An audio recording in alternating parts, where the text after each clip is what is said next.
အချိန်ရှိကြလုံလာဆိုင်မြတ်စွာဘုရားဟောတဲ့တရားတွေကိုအဆုံးအမတရားဘဝမှာအစဉ်တပြေနေနိုင်ဖို့ကြီးပွားတိုးတက်ဖို့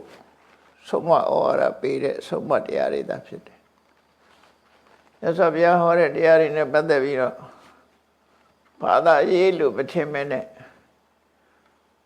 ဘဝလမ်းညွှန်ချက်ဆုံးမချက်တွေလို့ဒီလိုမှတ်သားသင့်တယ်။ဘာသာရေးဆိုလို့ရှိရင်ယုံကြည်ကိုးကွယ်မှုနဲ့ရောထွေးပြီးတော့သွားတယ်။ဒါကြောင့်မြတ်စွာဘုရားရဲ့အဆုံးအမတရားတော်တွေကဘာသာရေးမဟုတ်ဘူး။လက်တွေ့လိုက်နာကျင့်သုံးရေးသားလင်းဖြစ်တယ်ပေါ့။လောကမှာဘာသာလို့ပြောလိုက်လို့ရှိရင်ဘာသာတရားလို့ပြောလိုက်လို့ရှိရင်ယုံကြည်ကိုးကွယ်မှုတွေကမျိုးစုံဖြစ်နေတယ်။မျိုးစုံဖြစ်သည့်အတွက်ကြောင့်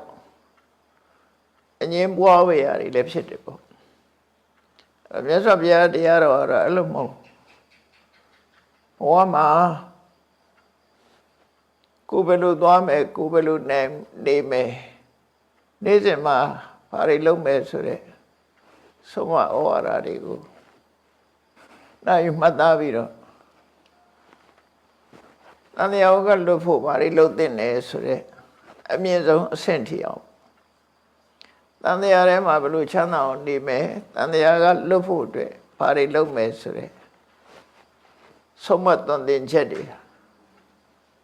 ဟောကြားထားတာဖြစ်လို့ဘာသာရေးလို့ပြောမဲ့အစားပညာရေးလို့ပြောရင်တော့ပို့ပြီးတော့အဆင်ပြေနိုင်တယ်ပေါ့တကယ်ပညာရေးပဲလူတွေရဲ့တတိလိမ္မာအသိပညာဖွံ့ဖြိုးဖို့အတွက်မြတ်စွာဘုရားဟောတာဖြစ်တယ်အဲ့တော့အထူးသတိထားရမှာကမြတ်စွာဘုရားကိုယ်တိုင်ကမိန့်ကြားခဲ့တာရှိတယ်နာဟံလောကေနဝိဝရမိငါလောကလူသားတွေနဲ့မငင်းခုံပါဘူးလောကနဲ့မငင်းခုံဘူးဆိုတာငါဘယ်သူနဲ့မှဘာသာတရားဆိုပြီးတော့အငင်းပွားတာမလုပ်ဘူးတဲ့လောကောဝဘယဝိဝရတိလောကသားတွေကသာငါနဲ့ငင်းခုံနေကြတာတဲ့လောကမှာပညာရှိပုဂ္ဂိုလ်တွေကရှိတယ်လို့ပြောတာကိုလည်းမြတ်စွာဘုရားရှိတယ်လို့ပဲဟောတယ်ပညာရှိပုဂ္ဂိုလ်တွေကမရှိဘူးလို့ပြောရင်လည်းမရှိဘူးပဲဟောတယ်ဆိုလိုတာကလောကမှာရှိတဲ့တကယ်ပညာရှိတွေရဲ့အဆုံးအမနဲ့မြတ်စွာဘုရားအဆုံးအမတူတူပဲလို့ဆိုလိုတဲ့အခြေခံအားဖြင့်ပညာရှိပုဂ္ဂိုလ်တွေဆုံးမစကားနဲ့မြတ်စွာဘုရားရဲ့ဆုံးမစကားကွဲလွဲမှုမရှိဘူးအခြေခံအားဖြင့်ကွဲလွဲမှုမရှိဘူးမြတ်စွာဘုရားဆုံးမကပို့ပြီးတော့တိကျလာတယ်ပို့ပြီးတော့သိကြလာတယ်ပို့ပြီးတော့ပြည့်စုံလာတယ်ဆိုပါစို့ဖယားပွဲမှာသိရတဲ့တရားဟာ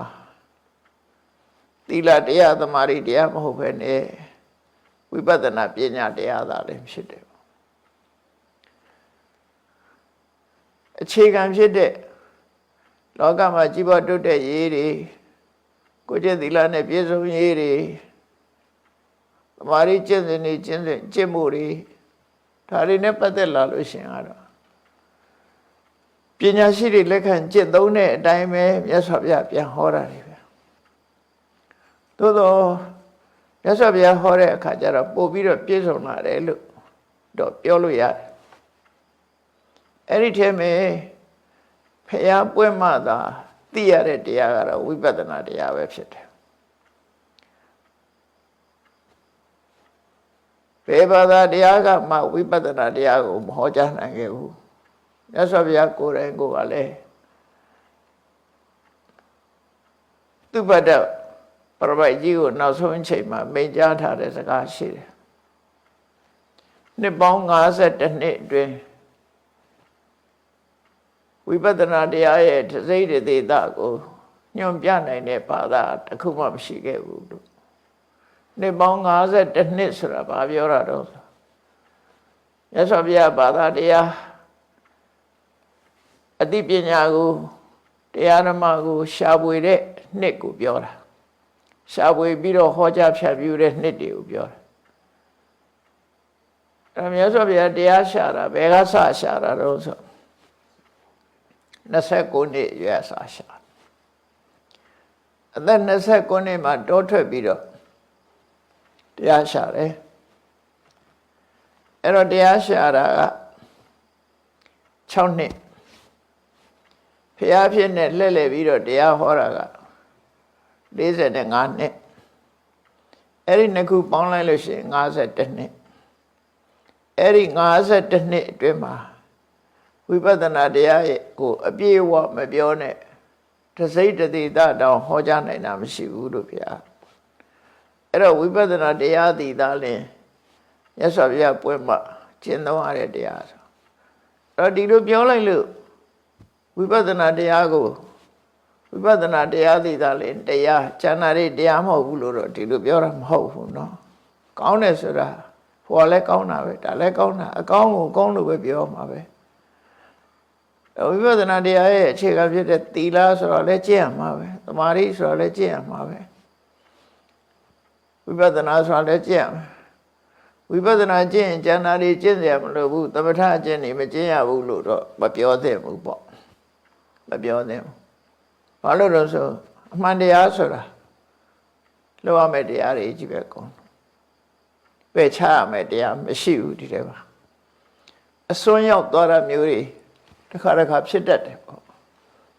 ဝိပဿနာအထုတ်နေရင်သမထအထုတ်เสียမလိုဘူးလို့သမထအထုတ်เสียမလိုဘူးသမထကသာသနာ့ဘတရားဖြစ်တယ်ဝိပဿနာကသာသနာတွင်တရားဖြစ်တယ်လို့ဒီလိုလည်းမပြောသင့်ဘူးပေါ့ကောင်းတာဆိုရင်အကုန်လုံးမှာကြီးပဲကောင်းတယ်ကောင်းတဲ့အရာမှန်သမျှအကောင်းပဲကိုယ်တိုင်းတာတစ်ခုရအကောင်းကိုရှာတော့မြတ်စွာဘုရားဟောတဲ့တရားတွေဟာအခြေခံအားဖြင့်ဥပမာစီပွားရေးဘယ်လိုလုပ်ရမလဲကုသိုလ်ရတဲ့နည်းဘယ်လိုနေရမလဲကိုကျင့်တရားဘယ်လိုကောင်းအောင်လုပ်ရမလဲအသိပညာတွေဘယ်လိုစီးပူးရမလဲဆိုတဲ့လူ့ဘဝအကျိုးပြုတရားတွေဟာတကယ်ပညာရှိတွေလမ်းညွှန်တဲ့အတိုင်းပဲမြတ်စွာဘုရားလမ်းညွှန်တာဖះနဲ့ပညာရှိတွေနဲ့တထပ်သေးပဲအဲ့ဒါတထပ်သေးပဲတချို့ကလမ်းညွှန်မိသားတွေကိုမြတ်စွာဘုရားအတိပြုဟောကြားတာသာဖြစ်တယ်ဥပမာတချို့ကပြောတယ်၅ပါးသီလ၅ပါးသီလဘုရားမပွင့်ငင်လည်းရှိတာပဲလေ၈ပါးသီလလည်းရှိတာပဲအဲ့တော့သာသနာ့ဘတရားလို့ပြောပြီးတော့မရှုတ်ချရဘူးပေါ့ဒါတွေကမြတ်စွာဘုရားကိုယ်တိုင်ကလက်ခံကျင့်သုံးထားတာတွေပဲဒီကနေ့အချိန်ရှိခိုက်လုံလဆိုင်ဆိုတာ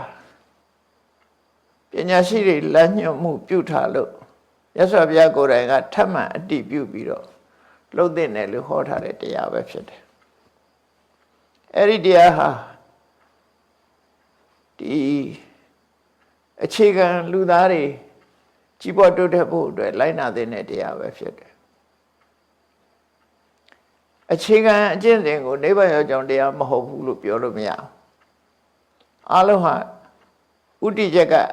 နိဗ္ဗာန်ကိုထားရင်နိဗ္ဗာန်ရောက်ကြောင်းတရားကြီးပဲဆိုပါစို့ခြေလန်းတရားပြည့်လို့ရှိရင်နိဗ္ဗာန်ရမယ်ဆိုလို့ရှိရင်ပထမခြေလန်းဟာနိဗ္ဗာန်မရောက်တဲ့ခြေလန်းလို့ပြောလို့မရဘူးပထမခြေလန်းကနေစပြီးတော့နောက်လမ်းမှု69လမ်းပဲပါတယ်သူပါရမယ်သူကလည်းနိဗ္ဗာန်ရောက်ကြောင်းပဲနော်ဒုတိယခြေလန်းနိဗ္ဗာန်နဲ့လှမ်းဝေးတာနီးတာပဲကွာတယ်အလုံးဟာနိဗ္ဗာန်တွေပထမခြေလန်းမရှိဘဲနဲ့ဒုတိယခြေလန်းမရှိနိုင်ဘူးဒုတိယခြေလန်းမရှိဘဲနဲ့တတိယခြေလန်းမရှိဘူးပထမခြေလန်းမရှိဘဲနဲ့တရားမြောက်ခြေလန်းဆိုတာလည်းမရှိနိုင်ဘူးအဲ့တော့အဆင့်ဆင့်သွားတာကောင်းတဲ့အလုပ်မှသမျှဒီလိုပဲသွားအဲ့တော့အထူးသဖြင့်ဒီကနေ့မှတ်သားနိုင်ရမယ့်တရားကတော့ချင်းရှိခိုက်လုံလဆိုင်လို့အမေပေးထားတဲ့ဟိုအတိတ်ဘဝတုန်းကမြတ်စွာဘုရားရဲ့အလောင်းကိုယ်တိုင်ကဘုရားအလောင်းဖြစ်တဲ့ စနတန္တဆိုတဲ့ဘင်းကိုယ်တိုင်က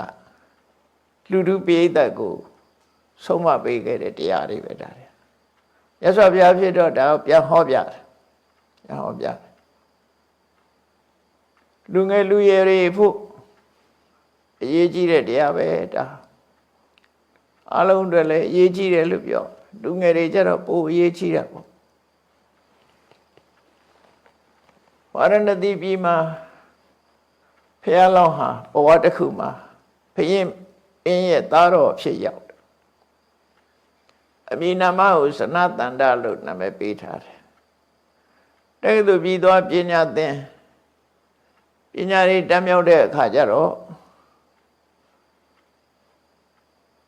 ဖခမီးတော်ဘုရင်ကြီးရဲ့ထီးနှန်းကိုအမွေဆက်ခံခဲ့သူ့လက်ထက်ရောက်လာတယ်ပေါ့သူ့လက်ထက်ရောက်လာတဲ့အခါကျတော့ပင်ကိုကစိတ်ကောင်းနှလုံးကောင်းရှိတော့မိဘဘက်ကလည်းချမ်းသာကြွယ်ဝဘုရင်လည်းဖြစ်သူ့လက်ထက်မှာဘာတွေထူးခြားလာတော့ဆိုရင်ခမည်းတော်လက်ထက်ကအကျဉ်းချထားတဲ့ထောင်တွေကိုဖွင့်ပစ်လိုက်တယ်ဖွင့်လွှတ်လိုက်တယ်အကုန်လုံးထောင်ထဲမှာချုပ်နှောင်ထားတဲ့လူတွေမရှိဘူးအကုန်လုံးလွတ်ငြိမ်းချမ်းသာခွင့်ပေးလိုက်တယ်ဒါလည်းဒီနေ့ခေတ်မှာလွတ်ငြိမ်းချမ်းသာခွင့်ဆိုတာတွေပေးတာတွေရှိတယ်လေအဲ့တော့ဇနသန္တဘုရင်ကတိုင်းပြည်အုပ်ချုပ်တဲ့အချိန်မှာလွတ်ငြိမ်းချမ်းသာခွင့်တွေပေးလိုက်ပြီးတော့ဘာလုပ်လဲဆိုရင်တိုင်းသူပြည်သားတွေကိုထောက်ပံ့ရေးဆင်းရဲနွမ်းပါးတဲ့ပုဂ္ဂိုလ်တွေကိုထောက်ပံ့တဲ့အနေနဲ့ဌာနစခန်း6ခုတိဆောက်ထားတယ်သူတိုင်ကဌာနစခန်း6ခုဆိုတာဘုရင်ကြီးကစားရမဲမဲတောင်းမဲမဲပုဂ္ဂိုလ်တွေခက်ခဲမကြုံရအောင်ဆိုပြီးတော့နန်းတော်တကားဝမှာအလှူဒန်းလုပ်မဲ့ဌာနသာလာဆိုတာတစ်ခုစခန်းတစ်ခုထားတယ်မြို့အလဲကောင်မှာလည်းပဲစခန်းတစ်ခုဖွင့်လှစ်ထားတယ်အရှိနောက်တောင်မြောက်လို့ဆိုတဲ့မြို့ရဲ့လေးပေါက်မှာလည်းပဲဌာနသာလာတွေဖွင့်လှစ်ပြီးတော့ထားတယ်အဲ့တော့ဘယ်ကလာလူတွေဟာစားစရာတောက်စရာမရှိတဲ့ပုဂ္ဂိုလ်တွေအတွက်လှူဒန်းနေပေးတယ်ဒါနစခန်း6ခုဖွင့်တာတော့ဒီနေ့ကိုစခန်းတစ်ခုမှာ6သိန်းတသိန်းနဲ့အလုံး6သိန်းပေါ့နန်းတော်ကဘုရင်ဗန္နာတော်ကနေထုတ်ပေးတယ်ဒီနေ့ကို6သိန်းဒါနသလာတစ်ခုမှာ1သိန်းကုန်ကြခံပြီးတော့အလှူဒန်းနေလုပ်ပေးတယ်အဲ့လိုလုပ်ပေးခြင်းအပြင်တိုင်းသူပြည်သားတွေမှာဆင်းရဲငတ်မှုဆိုတာမဖြစ်တော့ဘူးတတိတွေကတော့သွားစားမှာမဟုတ်ပါဘူးစားနိုင်တဲ့လူတွေကစားမှာမဟုတ်ဘူးမစားနိုင်တဲ့ပုဂ္ဂိုလ်တွေကအဲ့ဒီမှာသွားစားလို့ရအဲ့တော့ဆင်းရဲတဲ့ပုဂ္ဂိုလ်တွေဖို့စိတ်ချမ်းသာကိုယ်ချမ်းသာနဲ့ဘဝခရီးဖြတ်သန်းနိုင်အောင်လို့သူ့နိုင်ငံမှာဆိုလို့ရှိရင်အဲ့လိုဒါနသလာတွေဖွင့်လှစ်ပြီးတော့ထားတယ်တဲ့အဲ့ဒါထူးခြားတဲ့အလုပ်တစ်ခုပေါ့နော်ပြီးတော့မကြာခဏပြည်သူပြည်သားတွေကိုတတိပေးဆုံးမတယ်ဒီရိုင်းဆိုင်တူနဲ့တူမဆဲကြဘူးရိုင်းဆိုင်နေမပြောကြဘူးတူနဲ့တူမတက်အောင်မလုပ်ကြဘူးဒီဆုံးမဩဝါဒလည်းပေးတယ်အမေဖေတွေမိဥဖအိုတွေကိုစောင့်ရှောက်ကြဖို့ဒါလည်းအထုပေးတယ်အဲ့တော့မြတ်စွာဘုရားလှုပ်တဲ့အလုပ်တွေဘုရားလောင်လုပ်ခဲ့တဲ့အလုပ်တွေကလည်းပဲဘုရားဖြစ်တဲ့အချိန်ထိအောင်မာတာပိတုဥပဋ္ဌာဏဆိုမင်္ဂလာတရားအဖြစ်ဟောထားရတာလေ ဒါခက်မိတဲ့လူအတိုင်းဝိုင်းမှာခက်မိတဲ့ဤစနစ်လို့ပြောရမှာပဲဒီကနေ့ခေတ်မှာဆိုလို့ရှိရင် home for aged ဆိုတဲ့ဘိုးဘွားရိပ်တာတွေတဲ့ရကြီးတဲ့ပုဂ္ဂိုလ်တွေကိုစောင့်ရှောက်ဖို့ဆိုပြီးတော့နိုင်ငံဒီမှာလှုပ်ထားလေးရှိကြတယ်နော်ဘုရားဘာသာဟုတ်သည်ဖြစ်စေမဟုတ်သည်ဖြစ်စေအကျဉ်းမေတ္တာကရုဏာတရားထားပြီးတော့လူအတိုင်းဝိုင်းကိုစောင့်ရှောက်ပေးကြတာအဲ့ဒါမြတ်စွာဘုရားကိုယ်တိုင်လည်းလက်ခံတာပဲလှုပ်တင်တယ်မာတာပိတုဥပဌာနဆိုတာလှုပ်တင်လှုပ်ထိုက်တာအဲ့ဒါကိုထူးတိုက်တော့ねမိဘတွေကိုပြုစုလုပ်ကြွေးကြဖို့နောက်တစ်ခုကတော့မိဘရင်လားလို့ဆိုမဟုတ်ဘူးဆွေတဲ့မျိုးတွေမှာဒီအသက်အရွယ်ကြီးတဲ့ပုဂ္ဂိုလ်တွေရှိတယ်အမျိုးတွေထဲမှာအသက်အရွယ်ကြီးတဲ့ပုဂ္ဂိုလ်ရှိတယ်ဆိုပါစို့အဖေရဲ့အကိုတွေညီတွေရှိမယ်အမေရဲ့ညီမတွေမတွေရှိမယ်အဲ့ဒါလို့ကိုမျိုးနွယ်တဲ့မှာတွေမယ်သက်ရွယ်ကြီးတဲ့ပုဂ္ဂိုလ်တွေအဲ့ဒီပုဂ္ဂိုလ်တွေကိုလည်းထောက်ပံ့ပြီးတလေးတစားဆက်ဆံမှုဆိုတော့တိုက်တွန်းနှိုးဆော်တယ်အဲ့လိုတိုက်တွန်းနှိုးဆော်တော့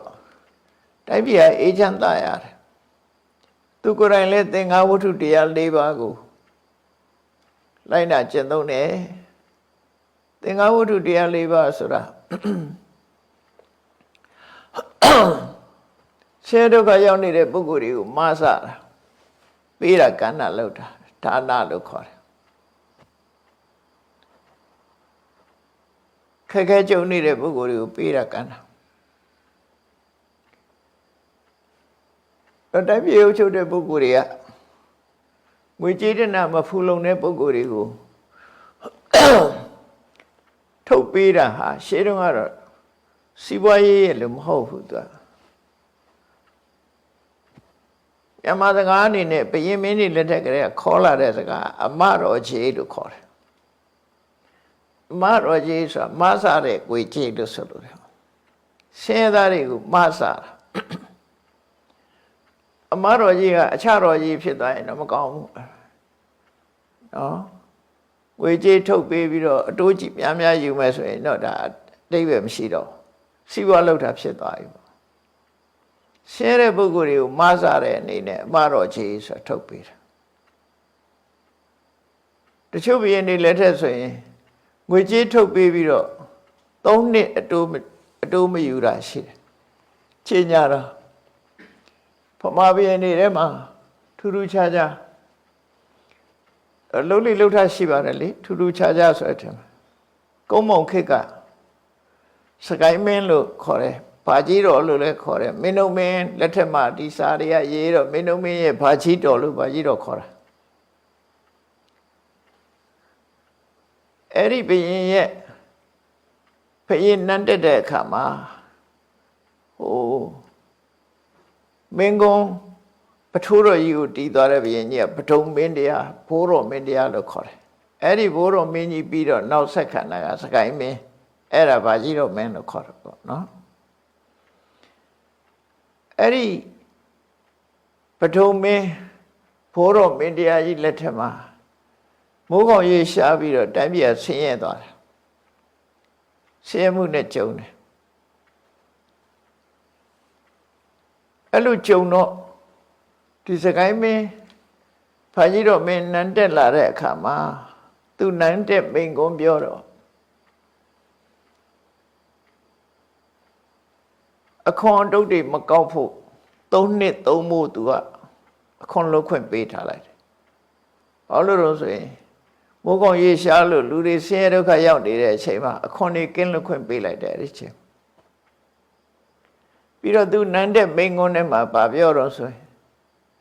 သူရဲ့ဝန်တန်းတွေကိုမှားတယ်ငါ့ကိုချစ်ရင်ပြည်သူတို့ကိုချစ်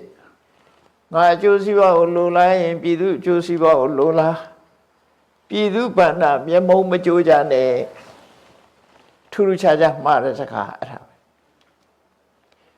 မျက်မုံကြိုးတယ်ဆိုတာသူများပစ္စည်းမလိုချင်တဲ့လို့ပြောတာနော် ပြည်သူတွေရဲ့ပစ္စည်းကိုမလိုချင်နဲ့လိုချင်မျက်စိနဲ့မကြည့်ကြနဲ့လို့အဲ့ဒါကိုမျက်မုံကျိုးတယ်လို့ခေါ်တာပြည်သူ့ဘာသာကိုမျက်မုံမကျိုးနဲ့ငါရဲ့ဝန်တန်းဖို့ငါပေါ်မှာမင်းတို့ချစ်ခင်လေးစားတဲ့ဆိုရင်ငါ့ကိုလေးစားမဲ့အစားပြည်သူကိုလေးစားသူတို့ဆိုလို့တယ်ပေါ့နော်ငါ့ကိုချစ်လင်ပြည်သူတို့ကိုချစ်ဆိုတာငါပေါ်မှာသစ္စာရှိတယ်ဆိုရင်ပြည်သူတွေပေါ်သစ္စာရှိလို့သူတို့ဆိုလို့တယ်ပေါ့ငါအကျိုးစီးပွားကိုလိုလားရင်ပြည်သူအကျိုးစီးပွားကိုလိုလားလို့လွန်ခဲ့တဲ့200လောက်ကပြောခဲ့တဲ့စကားလေးပဲဒါအဲ့ဒီလိုဘုရင်တွေဟာတိုင်းပြည်ကိုပြည်သူပြည်သားတွေကိုရင်ဝင်သားခဲ့သို့ဆောင်းလျှောက်ခဲ့ကြတယ်ပေါ့ဒါမင်းကောင်းမင်းမြတ်တွေဆိုရင်အဲ့လိုဆောင်းလျှောက်တာပဲတော့ဒီစနတနာမင်းဟာလည်းပဲပါရဏသီမင်းတွေထဲမှာသူကစိတ်ကောင်းနှလုံးကောင်းရှိပြီးတော့တိုင်းပြည်ကြီးပွားတိုးတက်မှုကိုလိုလားတဲ့ဘုရင်ဖြစ်တယ်ဒါသမိုင်းကြောင်းကိုပြန်ကြည့်မယ်ဆိုလို့ရှိရင်ဟိုရှေးဟောင်းကလေးကလိုက်နာခဲ့ရတဲ့စကြဝဠာမင်းရဲ့ကျင့်ဝတ်လို့ဆိုတဲ့မှာလည်းပဲဒါပါတယ်အတော့အဟောစရာကောင်းတယ်ဒီစကြဝဠာမင်းဆိုတာတတန်းရှိတဲ့ဘဝမှာပေါ်တာဒီတတန်းတို့လို့ရှိရင်တော့စကြမင်းဆိုတာမပေါ်ဘူးပေါ့နော်အဲ့တော့စကြဝဠာမင်းတွေကသူလိုက်နာကျင့်သုံးတဲ့အစဉ်လာရလိုက်နာကျင့်သုံးတဲ့စိကံချက်တစ်ခုကပါတော့အတဏနံဒနမနုပ္ပါတိတပ္ပံဒနကျေးငွေမလုံလောက်တဲ့ပုဂ္ဂိုလ်တွေကိုဒနကျေးငွေထောက်ပံ့ရမယ်ဒါဘုရင်ကျင့်ဝတ်တယ်မှာပါတယ်ဥပဒေပဲဒါတိုင်းပြည်မှာဆင်းရဲမွဲတေနေတဲ့လူတွေကိုထောက်ပံ့ပေးရမယ်အဲ့ဒီစနစ်ကဘယ်သွားတွေ့တော့ဆိုအင်္ဂလိပ်တွေသွားတွေ့နေတယ်လှုပ်ထားတယ်ဒီဗမာလည်းရှိမှာပါရာဇဝင်နဲ့ရှိလေဘာရာဇဝင်မှလည်းရှိတာဒါပေမဲ့နိုင်ငံခြားတိုင်းပြည်တွေမှာလည်းပဲကြည်လေအလောကမရှိဆင်းရဲနေတယ်ဆိုတဲ့ပုဂ္ဂိုလ်တွေကိုထောက်ပံ့ကြေးပေးထားတာဒီကနေ့ခေတ်ထိအောင်အမေရိကန်မှာလည်းအဲ့လိုထောက်ပံ့ပေးထားတယ်ရှိတယ်နော်ထောက်ပံ့ပေးထားတာအလုံးမရှိတဲ့လူတွေသူတို့ကတော့ဘယ်လိုတွက်တာတော့လို့ဆိုလို့ရှိရင်အကယ်၍ထောက်ပံ့ကြေးမပေးလို့သူကပြည်သူပြည်သားတွေရဲ့ပစ္စည်းကိုခိုးဆိုးလူယူတိုက်ခတ်မယ်ဆိုရင်ကုန်ကြစိတ်ကသူ့ထောက်ပံ့တာလည်းပိုများသွားမယ်အမှုတွေကံရတွဲရလို့ရသူ့ကိုထောက်ပံ့ထားလိုက်လို့ရှိရင်ကုန်ကြစိတ်သက်သာတယ်တိုင်းပြည်လည်းအေးချမ်းတယ်ဆိုရွှေချက်နဲ့အဲ့လိုထောက်ပံ့အဲ့ဒါဒီဗုဒ္ဓစာပေထဲမှာလည်းပဲအတဏနာဒနမနုပ္ပါတိတပ္ပံဆိုတဲ့စကားပါတယ်ဒနချင်းကိုမတတ်နိုင်တဲ့ပုဂ္ဂိုလ်ကိုဒနချင်းကိုထောက်ပံ့မှာဆိုတာတော်ခက်မိတဲ့ဤစနစ်တွေခုခေတ်ကလူတွေကတော့လွတ်တွက်ဒါပေမဲ့ဟိုရှေးတုန်းကတည်းကရှိတယ်နော်စကြဝဠာမင်းနေမှာသားစဉ်မြေးဆက်လိုက်နာကျင့်သုံးမှုချမှတ်တဲ့ထဲမှာထားပါတယ်မြဲတာအဲ့တော့နေပတ်သက်ပြီးတော့ဆက်ပြောမယ်ဆိုလို့ရှိရင်ဒီကဥပဒေကိုဖောက်ဖျက်တဲ့ဘုရင်လက်ထက်မှာပြဿနာတက်တယ်ပြဿနာတက်လာလို့ရှိရင်ဖြေရှင်းလို့မရတော့ဘူးဖြေရှင်းလို့မရနိုင်တဲ့အတိုင်းအတာတစ်ခုရောက်သွားတယ်အဲ့ဒီစကြဝဠာမင်းရဲ့ဆက်ခံတဲ့သားစဉ်မြေးဆက်ဘုရင်တွေထဲမှာဒီဥပဒေကိုဖောက်ဖျက်တဲ့ဘုရင်ရှိတယ်အဒနနံဒနမနုပ္ပါတိတပ္ပံဒနကျေးငွေမရှိတဲ့ပုဂ္ဂိုလ်ဒနကျေးငွေထောက်ပံ့မှာလို့ဆိုထားရတဲ့နဲ့သူကမထောက်ပံ့အဲ့ဒါကိုသူမထောက်တော့ဘာပြဿနာတက်လာတော့ဆိုဆင်းရဲမွဲတေမှုတွေတိုးလာတဲ့အခါလူဆိုတာငတ်လို့ရှိရင်မစားရမနေနိုင်ဘူးလေအဲ့တော့ဘာလို့တော့ခိုးစားတာပေါ့ ခိုးစားတဲ့ခါဟာသခိုးဆိုပြီးတော့ဖမ်းပြီးတော့ဘုရင်စီတိုင်ကြတယ်ဒါပြစ်မှုပေါ်လာတာပဲဒါတခါလေသခိုးပါဆိုပြီးတော့တိုင်တဲ့အခါကျဘုရင်ကြီးကိုယ်တိုင်စစ်ဆေးတယ်ဒီပြစ်မှုကျူးလွန်တယ်မင်းခိုးစားရဲဆိုတာဟုတ်သလားခိုးရဲဆိုတာဟုတ်သလားဟုတ်ပါတယ်ဘာလို့ခိုးတာကျွန်တော်မျိုးစားကြမရှိလို့ပါအဖြေရတာပဲလေအဲ့ဒီအချိန်ကျမှခုနစီကံဥပဒေဘုရင်ကိုယ်တိုင်ကမချင့်သုံးခဲ့သည့်အတွက်ကြောင့်အဲ့ဒီပြဿနာပေါ်တာအဲ့လိုပြဿနာပေါ်တဲ့အခါကျတော့မှသူကဖြေရှင်းလိုက်တာသူဖြေရှင်းလိုက်တာကဖြေရှင်းရမရောက်တော့ဘူးပြဿနာတစ်ခုထပ်တက်သွားတယ်အဲ့ဒါမျိုး side effect ခေါ်တာပေါ့နော် side effect ဆိုတာနေရာတိုင်းမှာရှိတယ်ကိုယ်ကောင်းတယ်ထင်လို့လုပ်တာဘေးထွက်ဆိုးကျိုးတစ်ခုပေါ်လာတယ်ဘုရင်ကြီးကအေးမင်းစားစရာမရှိလို့ရှိရင်ရော့ဆိုပြီးတော့ငွေပေးလိုက်တယ်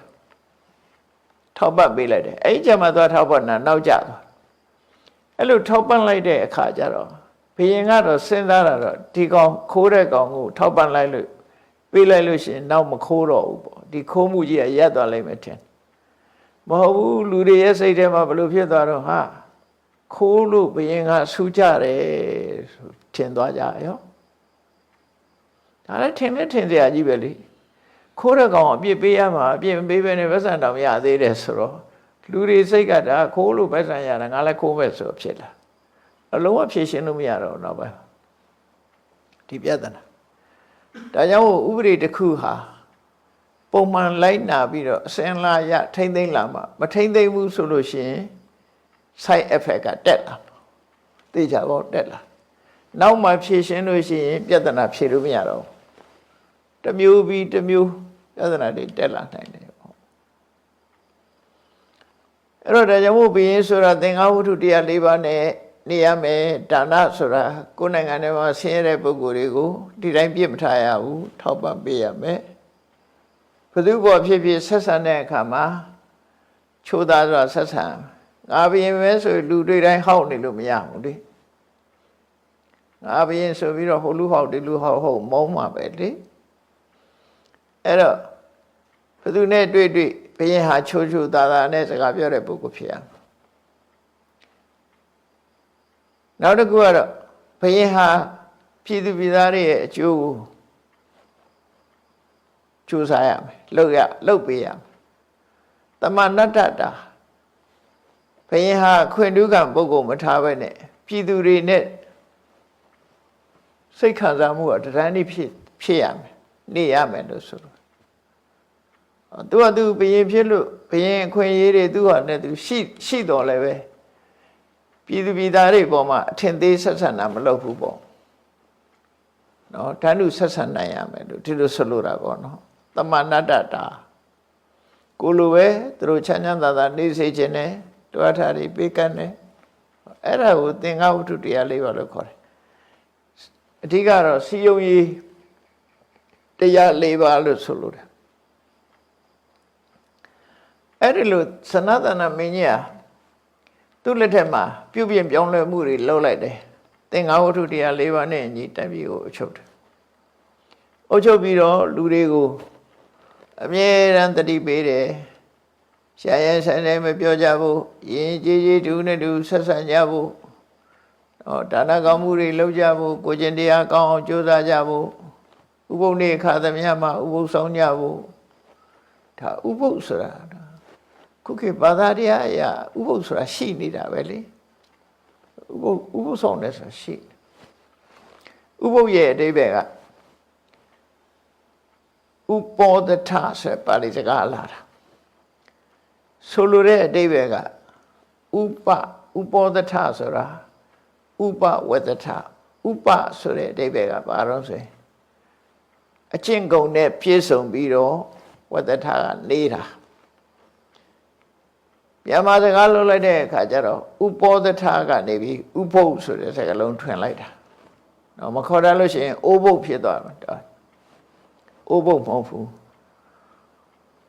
ဥပခုံနဲ့ပြည့်ပြည့်စုံစုံနဲ့ဝတ္တထနေတာဆိုလိုတာအကျင့်ကုန်နဲ့ဒီကနေ့အထူး ခံယူဆောက်တိတ်ထားတဲ့အကျင့်ကုန်နဲ့နေတာဒီလိုဆိုလို့တယ်ပေါ့ကိုချင်းသီလနဲ့အထူးနေတဲ့နေ့ကိုဥပုသ်နေ့လို့ဒီလိုခေါ်တယ်ဥပောဒထအဲ့လိုအဓိပ္ပာယ်ဆိုလိုတာနော်ပါဠိစကားတခြားအဓိပ္ပာယ်တွေမဟုတ်ဘူးသူဆိုလိုတာအဲ့ဒါဥပောဒထအဲ့ဒါလို့ကိုချင်းတရားနဲ့ကိုပြည့်ပြည့်စုံစုံထိမ့်သိမ့်ဆောက်ရှောက်ပြီးဆိုဘယ်ကိုချင်းတရားတော့ဆိုရင်ဘုရားဘာသာတွေတည်တဲ့အတိုင်း၈ပါးသီလပေါ့အဲ့ဒီနေမှာပြောပါတွေမလုပ်ဘူးနော်နန္ဒဒီဖီလိန်တာတွေမလုပ်ဘူးအလှပြင်တာတွေမလုပ်ဘူးညစာမစားကြဘူးအဲ့ဒီနေမှာအဲ့တော့ဥပုသ်ဆိုတာငါခန္ဓာဥပုသ်မဟုတ်ဘူးနော်အချိန်ပိုမစားတာကိုဆိုလိုတယ်ပေါ့အဲ့လိုမုံလွယ်တဲ့အချိန်ကနေစပြီးတော့ဝိကာလအချိန်မှာမစားဘူးကိုသတ်မှတ်ထားတဲ့အချိန်လေးမှာပဲစားတယ်ဒါလည်းကိုကျင့်တရားတစ်ခုပဲအဲ့လိုနေထိုင်တာကိုဥပုသ်လို့ခေါ်တာအဲ့လိုဥပုသ်ဆောက်တည်ဖို့ဆိုတာလေဒီဇနသနမင်းကတိုင်းသူပြည်သားတွေကိုသတိပေးတယ်အဲ့လိုထူးခြားတဲ့ဥပုသ်နေ့တွေမှာဆိုလို့ရှိရင်နန်းတော်တကားဝမှာမဏ္ဍကြီးထိုးပြီးတော့ဘုရင်ကတိုင်းသူပြည်သားတွေကိုဆွဆုံးမစကားပြောတယ်ဆုံးမစကားဆိုတာလိုက်နာကျင့်သုံးမဲ့ဆိုရင်အကျိုးရှိမဲ့အရာတွေပေါ့လေအထူးသဖြင့်ဘာပြောတော့ဆိုရင်လုံးတင်တာနဲ့မလုံးတင်တာဒီတစ်ခုပြောတယ်လုံးတင်လုံးထိုက်တာတွေကိုလုံးကြဖို့ကြိုးစားကြဖို့အချိန်ရှိခိုက်လုံးတင်လုံးထိုက်တာတွေလုံးကြဖို့မလုံးဘဲမနေကြနဲ့ဆိုတာကိုအထူးသတိပြောတာပေါ့လုံးတင်လုံးထိုက်တာတွေကိုမလုံးဘဲနဲ့အချိန်လွန်သွားပြီဆိုလို့ရှိရင်လူဟာနောင်တပူပန်တတ်တယ်တဲ့နောင်တဆိုတာကိုတချို့ကအကောင်းလုပ်နေကြတယ်နော်ငါဘယ်တော့မှနောင်တမရဘူးဆိုတာသူကခုံရှိတဲ့ထင်ပြီးပြောနေကြတယ်ဒီမှာတော့သုံးတာအနုတပါလို့စိတ်ပူစရာချွတ်တင်လုံးမဲ့ဟာတွေလုံးမထားလို့နောက်ပိုင်းကျတော့မလုံးမိတာမှားလိုက်တာလို့ထင်တာကိုနောင်တပူပန်တယ်လို့ခေါ်တာဘုရားစာပေမှာတော့နောင်တပူပန်တာနောင်တရတာဆိုတာနဲ့တခြားစီပေါ့နောင်တပူပန်တယ်ဆိုတာနောက်မှဘာမှလုပ်လို့မရတော့ဘူးဆုံးရှုံးမှုနဲ့ကြုံကြရတယ်အဲ့ဒါနောင်တပူပန်တယ်လို့ခေါ်တာကုတ်ကုတ်ဆလို့သုံးတာဝရိပေါ့အဲ့ဒါနောင်တပူပန်သူတို့ကနောင်တရတယ်ဆိုတာကြတော့တတိတရားရတာကိုပြောတာအတိတရားရတာကိုပြောတာနောင်တမရဘူးဆိုတဲ့သူကဘာကိုပြောတာလဲငါလှုပ်ချင်တာမိုက်ရှာရှိဆက်မိုက်မယ်ဆိုတော့ဒီလိုအဓိပ္ပာယ်မျိုးရောက်နေနော်လှုပ်ရှာရှိဆက်လုံးမယ်ငါမှားတယ်လို့ဘယ်တော့မှမယူဆဘူးဆိုတဲ့ဟာဒီအပြောမျိုးတွေကိုခုကခုရှိတဲ့ထင်ပြီးပြောလာကြတာတွေရှိပေါ့ငါဘယ်တော့မှနောင်တမရဘူးဆိုတာကိုလို့တော့မှားတယ်လို့မသိဘူးအမှန်လို့ပဲထင်ပြီးတော့လှုပ်ရှာရှိဆက်လုံးမယ်ဆိုပုံစံမျိုးပေါ့နော်အဲ့တော့ဘယ်ဟာပဲဖြစ်ဖြစ်အမှားနဲ့အမှန်ဆိုတာရှိတယ်အမှားလုပ်ပြီးရင်ကိုယ့်ဟာကိုမှားတယ်လို့ပြောရမှာအမှားလုပ်ပြီးအမှန်ထင်နေတဲ့လူကလူမိုက်ပဲမှားတော့လူမိုက်ကလည်းသူ့ကိုယ်သူဘယ်တော့မှလူမိုက်လို့မပြောဘူးကျွန်တော်ကလူကောင်းမှသူတို့ကြောင့်ကျွန်တော်မိုက်ရတာပါဖြစ်သွားတယ်အဲ့လိုလူတွေခုခေတ်လည်းပေါ်တယ်ဗျာနိုင်ငံထဲမှာရှိငါဘယ်တော့မှနောင်တမရဘူးဆိုတဲ့လူတွေရှိအဲ့တော့နောင်တဆိုတာကောင်းတာလုပ်လို့နောင်တရတာဘယ်ရှိပါမလားဥပမာငယ်တုန်းကစူးစမ်းလို့စီးပွားရေးအောင်မြင်ပြီးတထေးဖြစ်တယ်ဘာနောင်တရစရာလို့လဲနောင်တဆိုတာနောင်မတန်းတာပြီးတော့စိတ်ထဲမှာမချစ်မရဲဖြစ်တာမှာနောင်တလို့ပြောမှာပေါ့ဟုတ်တယ်မလားနောင်တဆိုတာနောင်ကြမှာတန်းတရတဲ့ဟာကိုနောင်တလို့ခေါ်တာအဲ့ဒါလေလွဲမှားစွာအတိတ်ပဲတွေနားလည်နေကြသလားမသိပါဘူးရှေးလည်းရေးကြတယ်ပြောလည်းပြောကြတယ်ငါဘယ်တော့မှနောင်တမရဘူးဆိုပြီးတော့ အဲ့တော့ဘယ်တော့မှနောင်တမရတဲ့လူကကိုကြိုးစားလို့ပညာဓာတ်ကြီးဖြစ်နေရင်ဘယ်တော့မှနောင်တမရဘူးလေငါဆရာဝန်ဖြစ်အောင်လုပ်ပြီးတာမှားတယ်လို့သူကပြောမှာမဟုတ်ဘူးငါငယ်တော့စီးပွားရှာတာနံပါတ်1တထေးကြီးဖြစ်သွားတယ်ငါတထေးဖြစ်ရကောင်းလားဆိုနောင်တရတဲ့လူရှိအောင်ကောင်းတဲ့ဘက်ကနောင်တလို့မခေါ်ဘူးသူကတရဲဆိုတဲ့ဟာကတန်တရဲဆိုတဲ့အဓိပ္ပာယ်လားနောင်တဆိုနောင်ကြတော့မှငါမလုပ်တာမှားလိုက်တာလို့ဆိုတာမှနောင်တတော့ဘယ်လိုအဓိပ္ပာယ်ကြီးယူကြတယ်တော့မသိဘူးပေါ့နော်အဲ့တော့စနတနာဘုရင်ကြီးကလူငယ်လူရွယ်တွေကိုအထူးဩဝါဒပေးတယ်မင်းတို့လှုပ်တင်လှုပ်ထိုက်တာတွေကိုကြိုတင်လှုပ်ထားကြအချိန်ရှိတော့မှကြိုးစားထားကြမကြိုးစားလို့ရှိရင်မလုံနိုင်တဲ့အချိန်ရောက်လို့ရှိရင်မင်းတို့စိတ်ထဲမှာမချင်မရဲပူပန်ကြရမယ်ဘာမှမတတ်နိုင်တဲ့အချိန်ရောက်ဆင်းရဲဒုက္ခနဲ့ကြုံကြရမယ်အဲဒါကြောင့်လှုပ်တင်လှုပ်ထိုက်တာတွေကို तू ကပြည်သူတွေကိုတစ်လ2ချိန်ဆုံးမဩဝါဒပေးတာလေအဲ့ဒါလေးတွေကိုထီဆက်လမ်းမှာမှတ်တမ်းတင်ထားတာအဲ့ဒါလည်းမှတ်သားကြကောင်းတယ်လူလောကလူငယ်လူရွယ်တွေအတွက်မတမတန်ဖို့ရှိတယ်သူပြောတာကတော့ဒီ10ခုတဲ့အချက်10ချက်ကိုသူပြောမှာယာနိပုပ္ပိအကရိတဝါငယ်ငယ်တဲ့ဒါလှုပ်ထားမယ်အချက်10ချက်တဲ့နော်အဲ့ဒါတွေကိုမလှုပ်ဘူးဆိုရင်သပ္ပစ္စမနုတ္တပတိနောင်ရောက်တဲ့အခါကျတော့စိတ်ဆင်းရဲလိမ့်မယ်နောင်တပူပန်ရလိမ့်မယ်လှုပ်တဲ့အချက်10ခုကိုမင်းလှုပ်ထားပါလှုပ်ထားကြမလှုပ်ဘူးဆိုလို့ရှိရင်နောက်ကြတော့မှပူပန်တော့ကရောက်ကြလိမ့်မယ်ငါမလှုပ်မိတာမှားလိုက်တာလို့စိတ်ပူပန်နေကြမယ်အဲ့ကြရင်တော့ဒုက္ခနဲ့တွေ့ချမှာပေါ့သူဆိုလို့အဲ့တော့နောင်တစကားတွေဆိုတာမဟုတ်တာလုပ်တဲ့လူတွေမှာသာနောင်တစကားဆိုတာရှိတာလေဟုတ်တာလုပ်တဲ့လူကနောင်တမှာမရှိတာအဲ့တော့သူပြောတဲ့နံပါတ်1ကဘာပြောတာတော့ဆို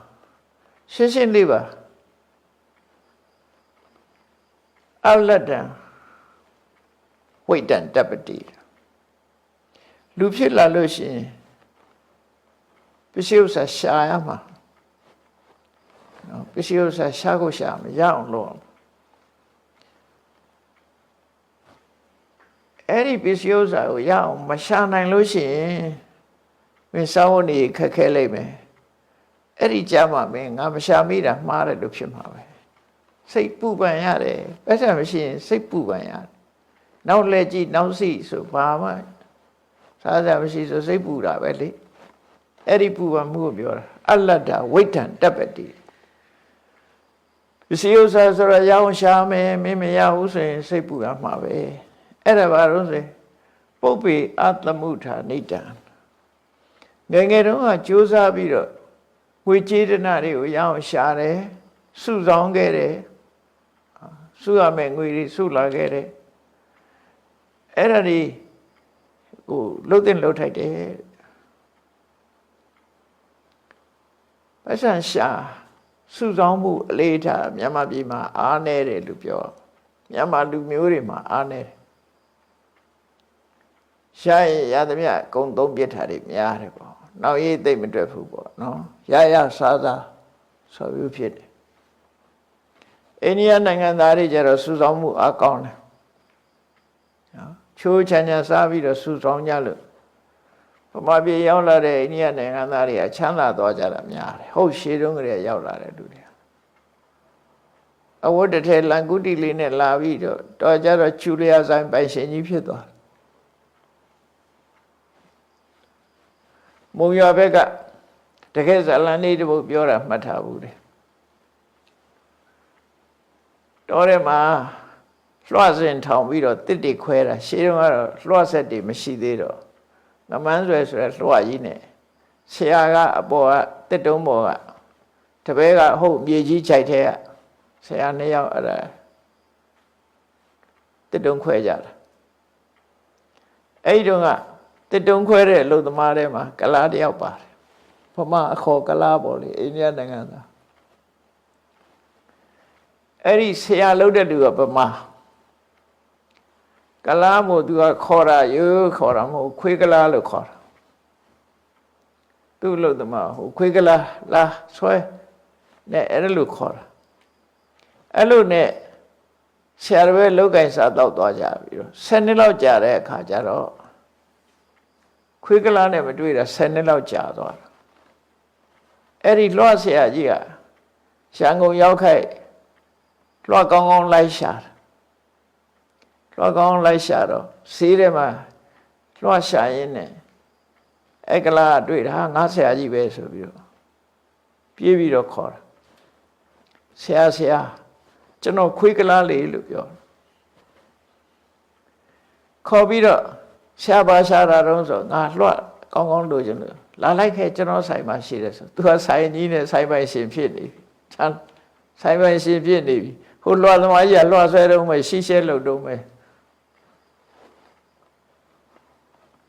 ဟိုလူကအလုံသမားကတောင်ဆိုင်ပိုင်ရှင်ဖြစ်ပြီးတော့သူဆိုင်ကလွှတ်တောင်လက်ဆောင်ပေးလိုက်သေးတယ်တဲ့ကဲအဆူဆောင်မှုနဲ့ကြိုးစားမှုကွာသွားတာပေါ့အဲ့ဒါကိုပြောတာဇနတနာပင်ဒီကနေ့ခေတ်မှာလည်းအဲ့ဒါပြောတာအလတ္တဝိတ္တံတပ္ပတိပုပ္ပိအတမုဋ္ဌာနိတံပစ္စည်းကိုရှာပြီးတော့စုဆောင်ရမယ့်ဟာတွေကိုမစုဆောင်မိဘူးဆိုလို့ရှိရင်တဲ့နပုပ္ပိတဏမေသိတံဣတိပစ္ဆာနုတ္တပတိငါငယ်ငယ်တုန်းကရရတဲ့နဲ့ဖြုံးပစ်ခဲ့တယ်ငါငယ်ငယ်တုန်းကနော်ကြိုးစားပြီးတော့မရှာခဲ့ဘူးမစုခဲ့ဘူးဒါကြောင့်မို့အသက်ကြီးတော့စားစရာမရှိတော့ဘူးဆိုပြီးတော့ပြန်ပြီးတော့စိတ်တော့ကရောက်ရတယ်စုတဲ့လူတွေကတထေးဖြစ်ကုန်ပြီသူကတထေးပဲဖြစ်တော့အဲ့ဒါကိုပြောတာအမှန်ဒါလူလောကမှာတကယ်လို့ရမယ့်ကိစ္စတွေပဲဒါနိဗ္ဗာန်ရောအကြောင်းတရားလို့လည်းပြောလို့ရတယ်စီးပွားရေးအစဉ်ပြေနိဗ္ဗာန်ကိုသွားလို့လွယ်တယ်လေဒီပေါ်မှာမိတည်ပြီးတော့နိဗ္ဗာန်ရောအကြောင်းအကျင့်လို့လွယ်တာပေါ့စီးပွားရေးအစဉ်မပြေတဲ့လူကဘယ်လိုလုပ်နိဗ္ဗာန်ရောအကြောင်းလုပ်လို့ရဒါနံပါတ်1ဟောငယ်စဉ်ခါစီးပွားဥစ္စာကြိုးစားရှာစုစုဆောင်ဆောင်ထားမဟုတ်ရင်အသက်ကြီးလာမှမရှာနိုင်တဲ့အခါမှာမင်းနောင်တရလိမ့်မယ်ဒါတစ်ခုနောက်တစ်ခုကတော့လူဆိုတာဘဝတစ်ခုကြုံချင်းပတ်သက်ရှာဖို့လိုတယ်ကိုကျေတနာရှေ့ရမယ်စုဆုံးထားရမယ်ကိုနောက်လက်ကြည့်နောက်စီမဖြစ်တဲ့မူကိုမှစုစုဆောင်ဆောင်ရှိနေရမယ်နောက်ခံနောက်တစ်ခုကဘာလို့ဆိုစီးပွားရှာတယ်လို့ပဲပညာလည်းကြိုးစားသင့်မို့လို့တယ်ဒုတိယအချက်ကတကြရူပံပုရိတန္တံမယာသိပ္ပံနသိခိတံကိစ္ဆာဝုဒ္ဓိအသိပ္ပတ္တနော်ဣတိပစ္ဆာနုတ္တပတိငယ်ရွယ်တဲ့အချိန်မှာပညာကိုကြိုးစားသင်ရမယ်လုံနိုင်တဲ့ငယ်တဲ့အချိန်မှာဆိုရင်တနေ့ကုန်လုံမပင်မဘူးတက်ကြီးရင်လောက်မသင်နိုင်ဘူးမျက်စိကောင်းတယ်နားကောင်းတယ်သူကအင်အားရှိတယ်အဲ့ချိန်မှာဆိုရင်အတတ်ပညာကိုတက်အောင်သင်ရမယ်ဘာပဲဖြစ်ဖြစ်ပညာမျိုးစုံတက်နေအောင်လုပ်ရမယ်ပညာမျိုးစုံသင်ရမယ်တဲ့ကြိုးစားပြီးတော့သင်ရမယ်ဘာကြောင့်လို့ဆိုရင်ကိစ္ဆာဝုဒ္ဓိအသိပ္ပတ္တအတတ်ပညာမရှိရင်သမွေးဝမ်းကြောင်းခက်တယ်တဲ့ဟုတ်တယ်ကိုတတ်ထလေးတခုရှိရင်အဲ့ဒီတတ်ထလေးကိုမိပြုပြီးသမွေးကြောင့်ဝမ်းကြောင်းလုပ်လို့ရတယ်လေအတတ်ပညာမတတ်ဘူးဆိုလို့ရှိရင်သမွေးဖို့ခက်တယ်ဒါကြောင့်ငယ်စဉ်ခါမှာပညာကြိုးစားရှာပါဖြူကြိုးစားသင်မှာမသင်ခဲ့ဘူးဆိုရင်မင်းနောင်တရလိမ့်မယ်တက်ကြီးမှတော့မင်းမသင်နိုင်တော့ဘူးမျက်စိကလည်းမကောင်းနားလည်းမကောင်းသူကလည်းသိမလုံနိုင်ဘူးဆိုရင်သွားပြီးအဲ့ကြဘာမှလည်းပညာမတတ်ဘူးဆိုသူကမှလည်းမခိုင်းတော့အဲ့ဒါဒုတိယအချက်အဲ့တော့လူလောကရောက်လာလို့ရှိရင်စနတနာမင်းလမ်းညွှန်ချက်ကဘာလို့ဆိုနံပါတ်1မင်းစီးပွားရှာစုစုဆောင်ဆောင်ထားနံပါတ်2ကမင်းပညာရှာပညာမျိုးစုံတတ်အောင်သင်ဟောဒီနှစ်ခုပဲဒါလူငယ်လူရွယ်တွေအတွက်အရေးကြီးဆုံးဆုံးမချက်ပဲဒါနော်တိုင်းသူပြည်သားတွေ စီးပွားဥစ္စာရအောင်ရှာကြအတတ်ပညာတက်အောင်သင်ထားကြကိုပညာနဲ့ကိုလှုပ်ရှားလို့ရမယ်ဒီနှစ်ခုဟုတ်ပြီနောက်တတိယအနေနဲ့ဗာပြောတော့ဆိုကုတဝေထီပုရိအာသိပိတုနောပိဋ္ဌိမန္တိကောစန္ဒောသဖရုသောစာပိဣတိပစ္ဆာဒုတပတိလူဆိုတာစီပွားလဲရှာပညာလဲသင်အဲ့ဒီချက်မှာရိုးသားဖြောင့်မတ်ဖို့ကိုချင်းတရားကောင်းဖို့လိုတယ်တဲ့မရိုးသားတဲ့ပုဂ္ဂိုလ်ကဘာတော့ဆိုရင်ပတ်စံမရှိတော့သူကပတ်စံရှာတယ်ဘာနဲ့ရှာတော့ဆိုကောက်ကျစ်ဆင်လဲတဲ့နည်းတွေနဲ့ရှာဟိုလူဆရာပတ်စံချီသွားလိုက်ပြန်မပေးဘူးဒီလူဆရာပတ်စံချီသွားလိုက်ပြန်မပေးဘူးနော်လိန်လေလှည့်ပြားတယ်ကုတဝေတီပုရိအသိကောက်ကျစ်ဆင်လဲတယ်အတုလုပ်ပြီးတော့ရောင်းတယ်ပတ်စံရှာရပြီအဲ့ကြတော့ပညာနဲ့ရှာတာမဟုတ်တော့ဘူးအတုနဲ့ရှာလိန်လေပြီးတော့ပတ်စံရှာပြီးတော့လူနှစ်ယောက်ကြားထဲမှာလည်းပဲခုခေတ်စကားနဲ့ဆိုရင်ဂျင်းထဲပေါ့ဟိုလူနဲ့ဒီလူမတက်အောင်လုပ်တာတော့ဒါတွေလည်းလုပ်တယ်ပိဋ္ဌိမန္တိကောတဲ့သူများပိဋ္ဌိမန္တိကဆိုတဲ့စကားလုံးကပိဋ္ဌိဆိုတာကြောမန္တဆိုတာအသာလူတစ်ယောက်ရဲ့ကြောသားကိုစားတယ်လို့အဓိပ္ပာယ်ရတယ်တိုက်ရိုက်အဓိပ္ပာယ်ဒါပေမဲ့ဒါဣဒီယံစကားပေါ့ပိဋ္ဌိမန္တိကောဆိုတာဘာတော့ဆိုရင်နောက်ွယ်ကနေပြီးတော့တဆိုးလက်ဆောင်ယူပြီးဒီလူကိုဒုက္ခပေးနေတာဒုက္ခဘာတော့ဆိုလို့ရှိရင်တရားဆွဲတဲ့လူတွေတရားဥပဒေနိုင်အောင်သူကမြောက်ထိုးပင်ကိုလှုပ်တယ်ဒီအမှုသူနိုင်အောင်လုပ်ပေးမယ်ဆိုတဲ့လူမျိုးပေါ့နော်သူကလို့ရှိရင်သူနိုင်အောင်လုပ်ပေးမယ်အမှုဘလောက်ပဲအမှုကထင်ရှားနေသူကနေပြီးတော့ဟိုလူဆက်ပတ်စံယူပြီးတော့သူနိုင်အောင်မျိုးစုံလုပ်ပေးတယ်ခုခေတ်ဆိုရင်တော့ဘာခေါ်တော့ခေါ်ရရှိတယ်လေငှားတာပေါ့လူငှားပြီးတော့လုပ်တာလေ lobby ဆိုတာလေ lobby ငှားထားတာပတ်စံပေးပြီးတော့သူနိုင်အောင်လုပ်တယ်လေအဲ့လို lobby ငှားပြီးတော့စားတဲ့လူတွေကိုပိဋ္ဌိမန္တိကလို့ခေါ်တယ်သူများကြောကိုနောက်ကနေဗမာစကားကတော့နောက်ကျောကနေဓာတ်နဲ့ထိုးတယ်လို့ပြောတာဒီပါဠိကျတော့အဲ့လိုပါဠိစာပေမှာတော့အဲ့လိုမဆိုဘူးသူကဘာဆိုတော့ဆိုပိဋ္ဌိမန္တိကောသူများကြောကုန်းကိုကြောသားကိုစားသူလို့ဆိုနောက်ွယ်ကနေပြီးတော့မတရားလုပ်ပေးတဲ့လူကိုပြောတာပတ်စံယူပြီးမတရားလုပ်ပေးတာဒါရလည်းရှိတာပဲခုခေတ်လည်းရှိနေတာပဲစန္ဒောသဖရုသောစာပြီးတယ်ကိုယ်မူရလည်းကြမ်းတယ်စိတ်ဓာတ်ကလည်းကြမ်းအဲ့တော့မဟုတ်တာဆိုအကုန်လုံးတယ်အဲ့ဒီ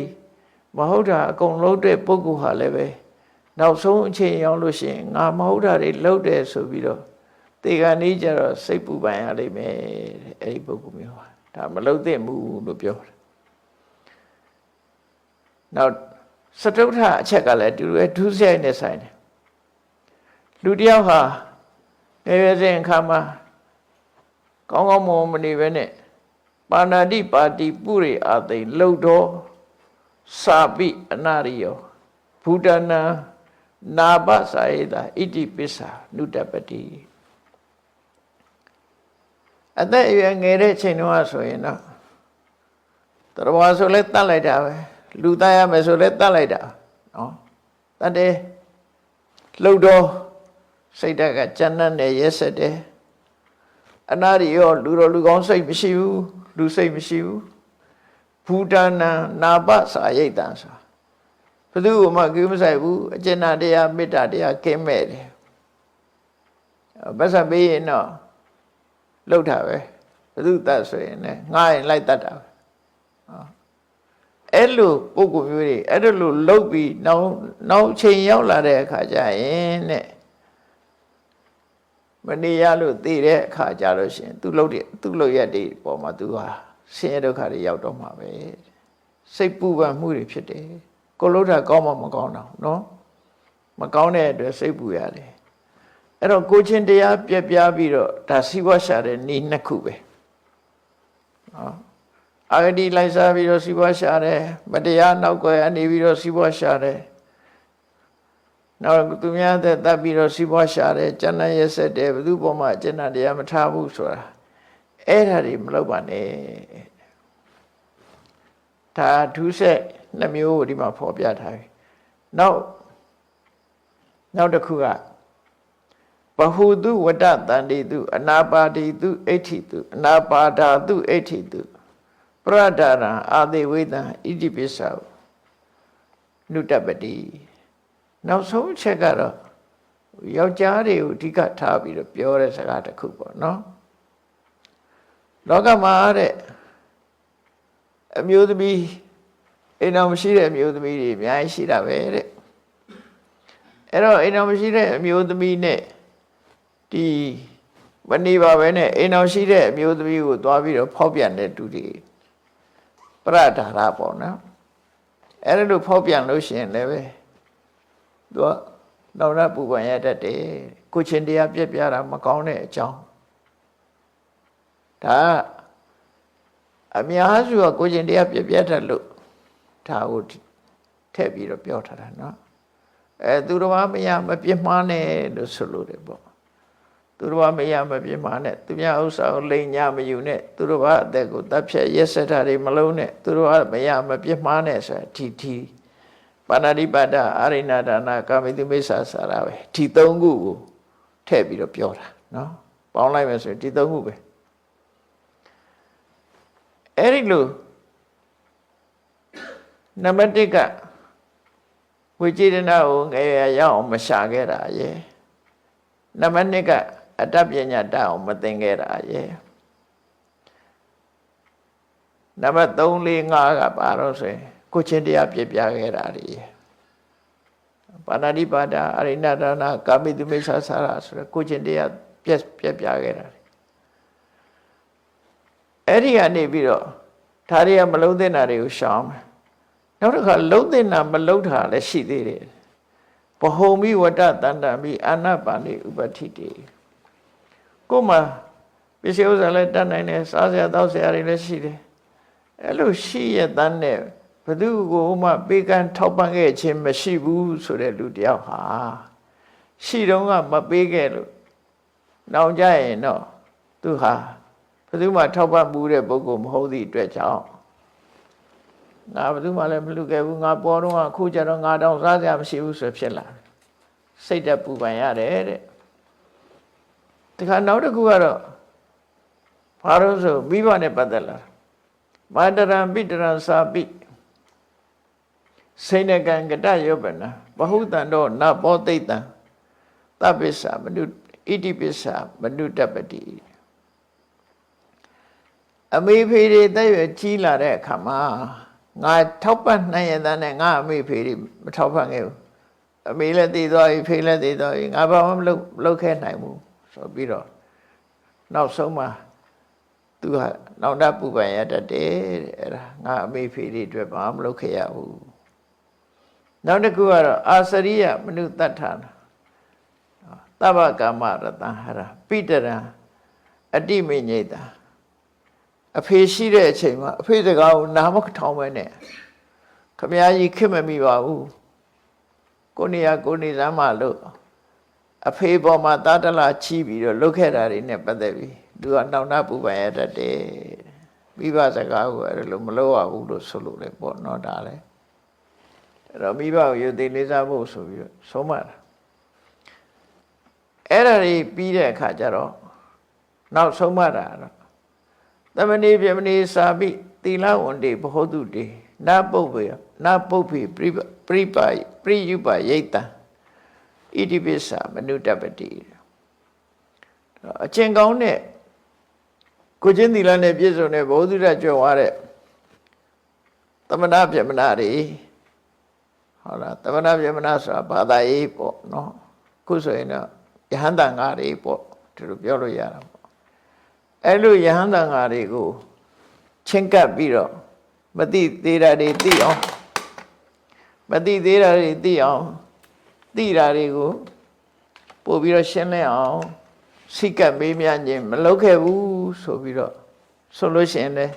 နောင်တပူပန်ရတတ်တယ်တဲ့အဲ့ဒီပုဂ္ဂိုလ်ဟာနော်နောင်တပူပန်ရတာပဲဒါလဲငါဒီရံပုံနာတွေရဲ့သမဏဗြဟ္မဏတွေကိုချင့်ကပ်ပြီးတော့ဒီအသိပညာရှားရှိအောင်မလုပ်ခဲ့ဘူးတရားစကားတွေနားမထောင်ခဲ့ဘူးတရားအသိတွေမရခဲ့ဘူးဆိုပြီးတော့စိတ်ပူပန်ရတတ်တယ်တဲ့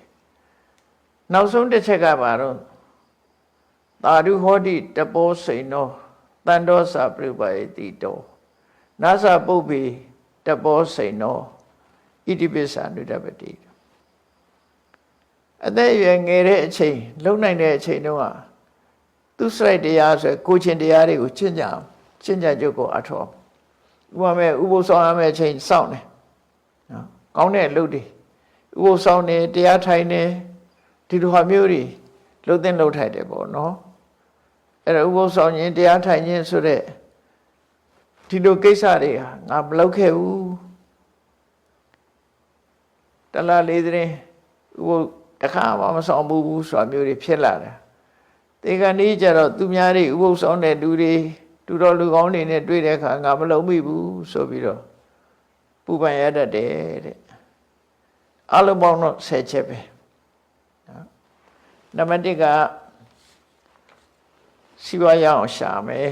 ငယ်ရွယ်စဉ်အချိန်မှာစီးပွားရအောင်ရှာမယ်ဒုတိယအချက်ကအတ္တပညာသင်ရမယ်တတိယအချက်ကလိမ်လီလှည့်ပြားပြီးတော့သူများပစ္စည်းကိုမလုပ်ရဘူးစရုဒ္ဓအချက်ကသူများကိုတပ်ဖြတ်တာမျိုးတွေမလုပ်ရဘူးအကျဉ်းတရားထားရမယ်ပင်စမအချက်ကပရဒရကံမကျွလွန်ရဘူးကာမိတုမိစ္ဆာစရာမကျွလွန်ရဘူးနော်6ခုမြောက်အချက်ကတော့ကိုယ်မှာရှိရင်ခွဲဝေပြီးတော့ပေးကမ်းတဲ့စွန့်ကြဲတဲ့ဒါနကောင်းမှုလုပ်ရမယ်တဲ့နော်နောက်ရှင်းနံပါတ်အချက်ကမိဘအသက်အရွယ်ကြီးတဲ့မိဘတွေကိုပြုစုဆောင်ရှောက်အောင်မယ်နောက်9နံပါတ်အချက်ကတော့ဒီကိုဖခင်ရဲ့ဆုံးမဩဝါဒသူလုပ်ခဲ့တဲ့ဤစနစ်လေးတွေကိုတနည်းအားဖြင့်ကိုကအထင်မသေးရဘူးပေါ့ကိုမိဘကိုအထင်သေးစော်ရတာမျိုးမလုပ်ပါဘူးနောက်သမဏဗြဟ္မဏတွေကိုပညာရှိတဲ့ပုဂ္ဂိုလ်တွေချဉ်ကပ်ပြီးတော့ဘာသာတရားကိုလေ့လာတာလုပ်ရမယ်နောက်ကိုယ်တိုင်လည်းကျင့်သုံးရမယ်ဆိုဒီအချက်10ချက်အဲ့ဒီလုပ်ရမယ့်ဟာတွေကိုမလုပ်ဘူးဆိုလို့ရှိရင်နောင်တပူပန်ရတတ်တယ်ဆိုပြီးတော့ယောစဧတနိဌာနာနိယောနိသောပฏิပိစတိကရံပုရိသကိစ္စနိတပိစ္ဆာနာနုတပတိဏိဂုံချုပ်တဲ့အခါကျတော့နော်အတွေးခေါ်မှန်မှန်နဲ့လှုပ်တဲ့လှုပ်ထိုက်တဲ့အခုပြောတဲ့အလုပ်တွေကိုရှောက်ချပြီးပြီနော်လူစိတ်ပြီးပြီအလုံးကြိုးစားအထုတ်ပြီးမဲ့ဆိုလို့ရှိရင်တော့တဲ့နောက်တပူပန်မှုဘယ်တော့မှမဖြစ်ပါဘူးလို့စနတနာမင်းကြီးကတိုင်းပြည်သားတွေကိုဒါသူကဆုံးမစကားပြောကြတာပဲဖြစ်တယ်အဲ့ဒီဆုံးမစကားပြောကြတာကိုမြတ်စွာဘုရားကပြန်ပြီးတော့ဟောပေးတာအဲ့တော့ဒီအချက်တွေကိုစဉ်းစားကြည့်လိုက်မယ်ဆိုလို့ရှိရင်အလုံးဟာလှုပ်တဲ့လှုပ်ထိုက်တဲ့အချက်နဲ့ရှောင်ရမယ့်အချက်ဒါတွေကိုပဲရှင်းလင်းဟောကြားသွားတာဖြစ်လို့ဒါဟာမြတ်စွာဘုရားဟောတဲ့ကိုကျင့်တရားနဲ့ထပ်တူထပ်မြတ်ဖြစ်ပြီးလှုပ်တဲ့လှုပ်ထိုက်တဲ့အလုပ်တွေသာဖြစ်တယ်ဒီတိုင်းကျင့်သုံးနေထိုင်ကြမယ်ဆိုရင်ဘဝမှာကြီးပွားတိုးတက်နိုင်တယ်ဆဲတော့ကမရောက်နိုင်ဘူးဆိုတာကိုယ်စီမှတ်သားပြီးတော့ဒီအချက်များကိုရှောင်တဲ့နာရှောင်လှုပ်တဲ့နာလှုပ်ပြီးကြိုးစားအထောက်နိုင်ကြပါစေကုန်သတည်း